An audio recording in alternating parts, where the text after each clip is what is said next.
nagplano ka magnegosyo, karon nagunahuna ka nga wa kay physical store, limitado imong kapital, atong kinaiya nga gikinahanglan nato ang makita ta sa mga tao natay physical store. Paminawan ni nga video kay naa kay mapukpo nga kamatuoran o realidad sa pagnegosyo. Apan kung karon lang ta nakita, ako di ay si Jonathan Mawas, usa ka business owners. Mahigit 10 years na nga ng negosyo. Bahin, last nagsugod kong negosyo, mag physical store ko 2015.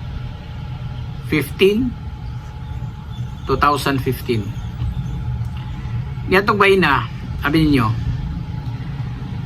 nindot ang sitwasyon kaniadto. Kaya nga naman, ang mga tao accessible kayo nga mulakaw-lakaw. Sila nga naagyo yung physical store ang ilang adtuon. Muna nga ang mga tao sa una, ang atong masabtan, musalig sa kuan, musalig yun diha sa naay physical store. Kaya kuno, legit nga naay physical store, at the same time, makita nila o naay problema, ila lang mabalik. Mao to nga musalig yun ang mga tao kung naay physical store. Apan sa ngadto niabot sa punto nga naay pandemic o niabot sa punto pag humans a pandemic, didto nabali ang sitwasyon. Inani magud siya, nabali ang sitwasyon kung kay daghan ang negosyo sa una, daghan ang negosyo atong pandemic. Kadtong nagnegosyo na sa pandemic, kay kumo kay physical distance or why physical kuan, why physical na pagkuan kanang appearance sa mga tao, nisalig sa online. Kay gikinahanglan man nila necessity ng online. Unya na-prove nila nga kining mga riders, kining mohatod pick up nya delivery, na-prove nila nga maayo siya, or ang akong bot ipasabot nga effective siya. Kay kuno dili na ka mahasol pa, although mubayad lang kag pila ka kuan kanang para sa pag-deliver, pag-pick up man o pag-deliver, apan para nimo convenient gyud, kay mura ka og boss, mura kag amo nga hakdan ra sa imong gusto nga serbisyo. Og niya na bahin na atong nasabtan o atong nakatunan nga pwede ra kita mo order sa bisan asa nga lugar sa bahin sa Pilipinas kung naay riders or naay unsa pa ka kanang mga mo deliver ba, mga mapadeliver ang imong produkto, either mapagkaon o serbisyo, mahimo ra gyud. Niadtong pandemic bitaw nakabantay mo nga kanang mo order ka o gusto nimong kanon niya, di ka order tungod kay hassle niya, pait kayo kay virus pa ya, delikadong mataptan ka niya. Ang atong lang hunahon para masafety ka para sa tong health, mukuan ta kanang magpa-deliver ta niya, ipa-deliver na to, mubayad lang ta og mubayad lang ta og serbisyo para sa riders. Inanang bahina at atong nakatunan ug akong nakatunan pod nga epektibo ang mga riders, epektibo ang mo pick up ug ma-deliver sa imong gusto nga serbisyo. Ug karon nga bahin, unsay epekto ini sa atong kinabuhi karon? Ang epekto karon sa atong pagnegosyo nga naanad na ta nga hatda na lang sa atong gusto nga serbisyo o produkto nga paliton. Gani nakabantay ka nga magsigitag scroll sa tong cellphone, natay gustong ipa-deliver within adlaw, pwede nimo ipa-deliver kung pagkaon, o na kay gusto nga item nga makita gini mo nga after pila ka days, 5 days, example Facebook, sa Lazada or sa Shopee. So inanang bahina nakabantay ta nga ang kasagarang tao mo order na sa kuan online tungod kay nakita nila nga epektibo ug maayo rasad. Labi na gyud ikaw kung busy ka nga tao, labi na gyud ikaw nga busy nga di ka ganahan mo asol-asol o imo concentrate ka sa trabaho na lang kay ibayad. Una nga mahimo ra gyud, pwede ra gyud. So karon og ganong ako ning sulti ninyo na customer nga naka-interrupt sa atong diskusyon. So inani siya mauto nga niabot sa punto nga ang kasagarang mga tao pag human sa pandemic naanad na nga magpa-deliver sa iyang gusto nga kinahanglanon na kita karon naanad na nya daghan na pud ang negosyo nga nga time tungod kay survival. Nagnegosyo na sila diha sa online.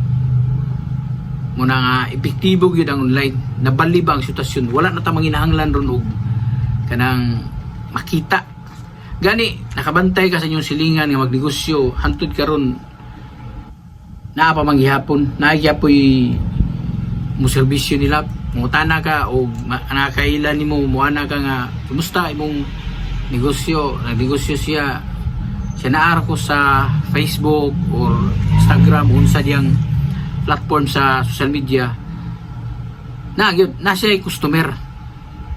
Ug mao ni akong tips ninyong advantage nganong gikinahanglan ka nga magnegosyo nga walay physical store. Dili gikinahanglan kay ang punto ug rason mo na mao ni siya. Abi nimo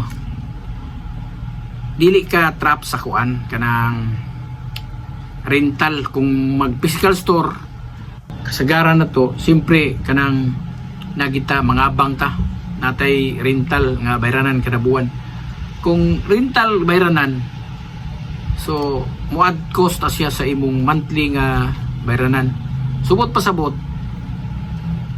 higot na kadaan ang nindot paguna kung wa kay physical store gumikan kay kung wa kay physical store unara ka sa inyong subdivision or inyong balay may tabuan na kanang imong giabang. Kung karon magnegosyo ka imo nang maximize ang imong kwarta, maximize imong cash pinagi nga imo na siyang magamit sa lain nga bahin nga mas importante pa nga prioridad. So ang rason na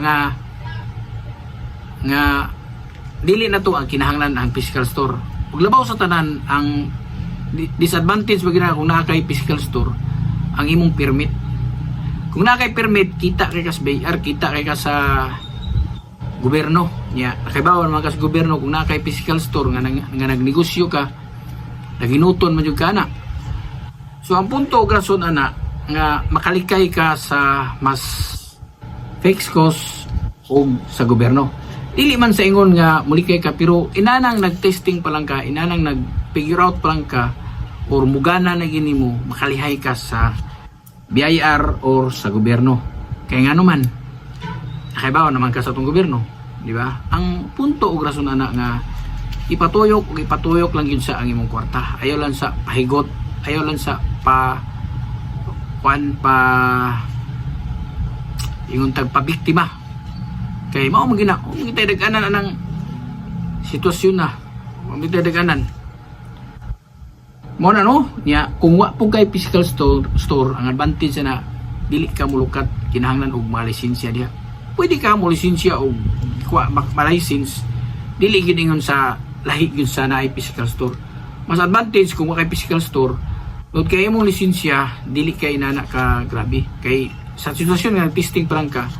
So mas advantage nimo nga makapalambo ka ug wa kay hassle labi na gid kada buwan o kada tuig nga imong bayron diya sa gobyerno. Mo nay advantage kung naara ka sa inyong balay o subdivision nga nagnegosyo. Mo na siya lisensya nun yung mga permits nya easy to access. Kung nakabantay ka kung magnegosyo ta kung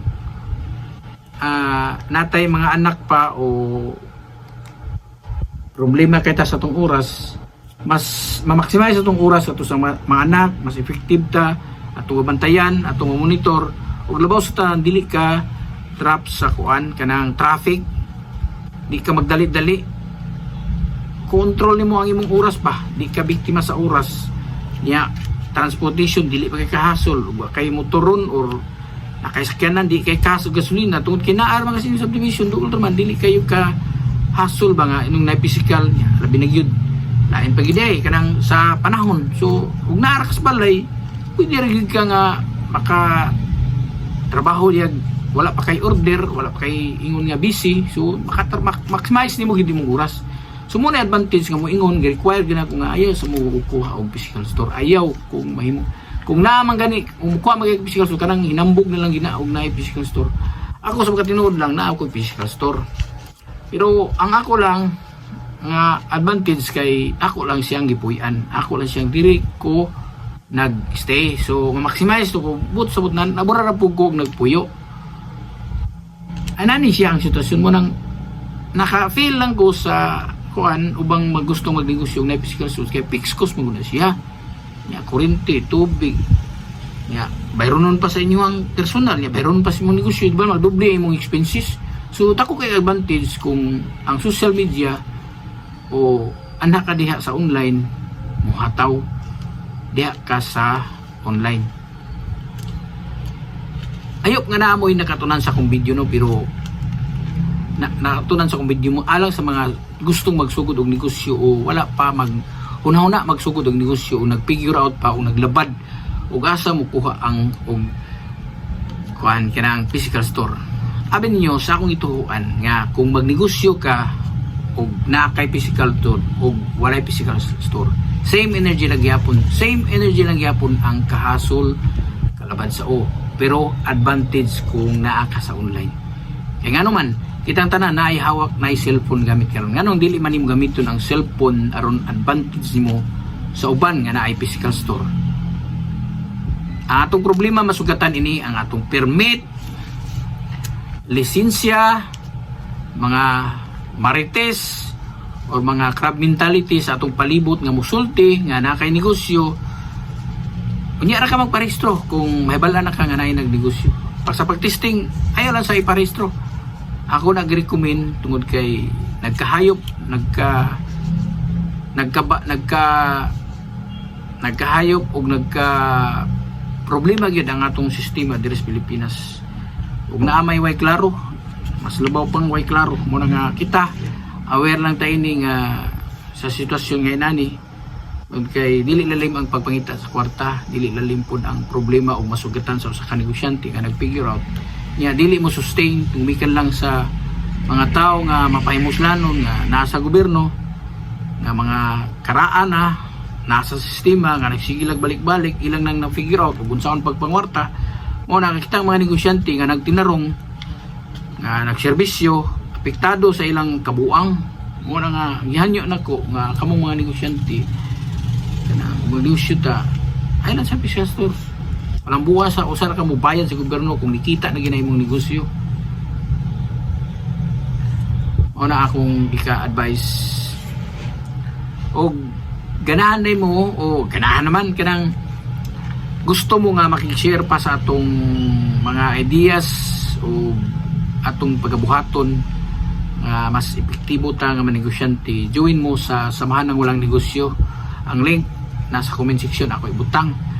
Kini ako nang i-create para ni atong mga dagkong pangandoy nga atong malusutan or atong ma-figure out or mga pangandoy nga nagsigilag balik-balik sa atong kaniyang relasyon nga dili na ta magbalik-balik pa o mangandoy nga lagpas pod sa tong tumoy sa tong ilong ug ingon man para sa tong nasod.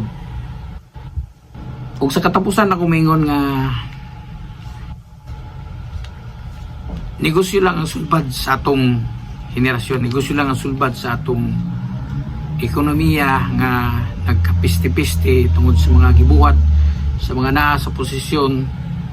For example, nasa gobyerno, trabahante sa gobyerno, naglingkod sa gobyerno, nga ilang na figure out ang sistema kung saon sa pag pangurangot este pagpangawat muna kita lumulupyo kita mga konsumidor kita nga biktima sa ilang kabuang apektado ta.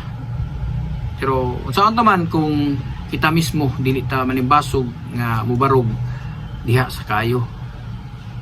Ako mingon nga there's to be difference. Salamat.